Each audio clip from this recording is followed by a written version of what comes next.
Hey guys, it's Sensuki and welcome to Sensuki's Backer Beta version review, version 333, part 2. Okay, so I had to cut the first video because of a bug with exiting back to the main menu, so I've created a new game. Now I was going to showcase skills before moving on to bugs and main issues. Okay, so I'm going to level up this character that I've created. Okay, so now there's no skill creation screen, and skills are now part of talents.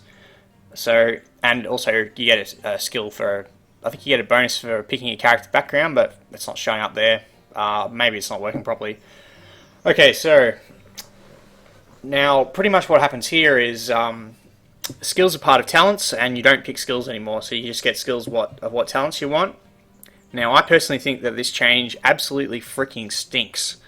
And I think the aim is to try and encourage people to spread the skills out, because previously people were just maxing one skill, and I think that this is a really poor change because it doesn't address the problems with the system. It's basically just punishing players for playing how the game encourages them to. So as a monk here, I don't really have many specific talents that I want to get, because none of the weapon focuses affect unarmed combat at the moment, which is crap. I don't think hold the line is any, like, extra engagement targets is any good. It's actually bad because you don't want heaps of people to be engaged with you anyway, because when you're engaged, forces them to attack you, and like if you can't run away from combat if you're engaged by like 3 people, because they'll get 3 attacks. It's bullshit.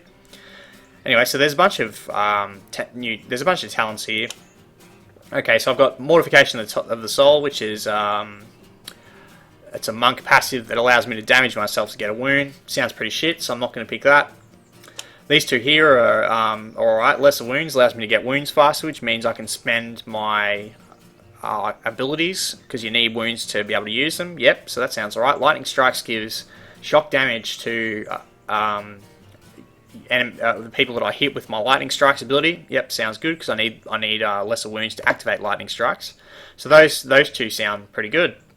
However, most of these other ones here sound pretty shitty, really, apart from there's a couple here that give you health healing, which I think is a really bad design decision as well, because the whole point of the health system is that you can't heal health, and then they've added in health healing. Like, what the hell are they doing?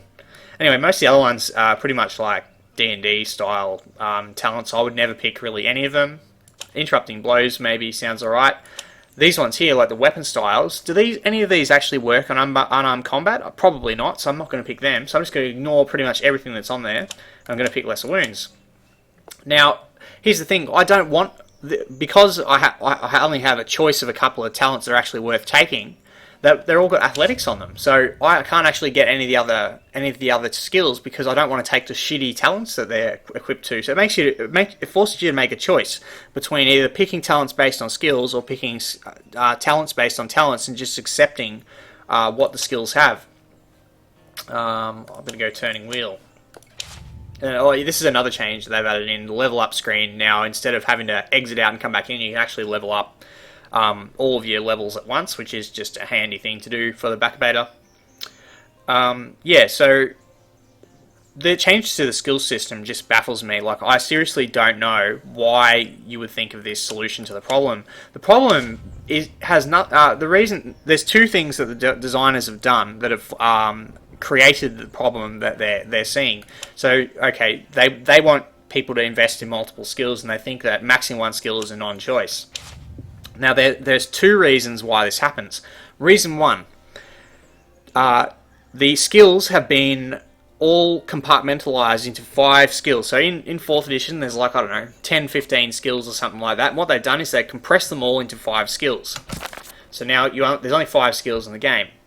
Now, if there was like 10 or 15 skills, people would actually invest in more than one skill, because then in order to experience all of the options available in the game, they would have to play through the game heaps of times to be able to do that. So it makes more sense to put, points into a few skills at once and all that, but that's assuming that you can max more than one skill. In Pillars of Eternity, you can only max one skill, or you can have like a few high skills. You can't have both.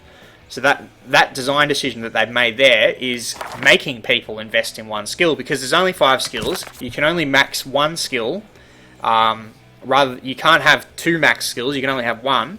That's the reason why people, that's the first big reason why people max one skill, because if there's going to be options in the game for the highest level of a skill, then people are going to put the maximum points in a skill to be able to experience those options.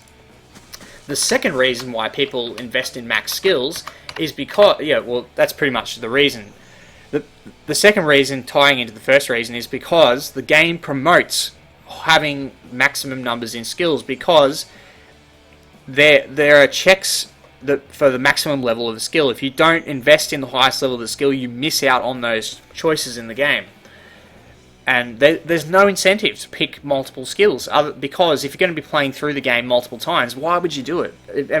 What I would do is I'm going to have, okay, play through the game once, max athletics. Play through the game twice, max stealth. Play through the game third time, max lore. And that's how I would go through and experience all the different options in the least amount of playthroughs. That's how I would do it, because I don't like live action roleplay and build a character that's bad at something or anything like that.